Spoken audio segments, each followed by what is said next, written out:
Alam nyo ba na sobrang dami ng nagre-repeat order ngayon ng probiotics namin dahil dumarami na po kami ngayon na nagte-testify na nabawasan talaga yung paglilik ng po ng dog nila or nag-stop na at pangangati ng dog nila dahil sa probiotics namin.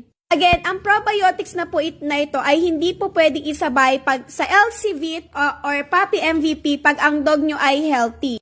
Para to sa mga dog na excessively naglilik ng po or nangangati ng walang dahilan. Tulad ni Kim, nakikita nyo, di ba wala siyang ginagawa dati, nung before siya mag-take nito, pag wala siyang ginagawa, naglilik siya ng po. Ngayon hindi na, nakaganyan na lang siya. Yung iba pang fur mom, talagang sinasabi nila na for the longest time, nagkakamot yung dog ko na walang dahilan. Pinainom ko lang po ng probiotics nyo na lesson na talaga, kaya repeat order po ako. May isa pang fur mom na dinala niya daw to sa vet at na-confirm niya na okay daw talaga tong probiotics namin.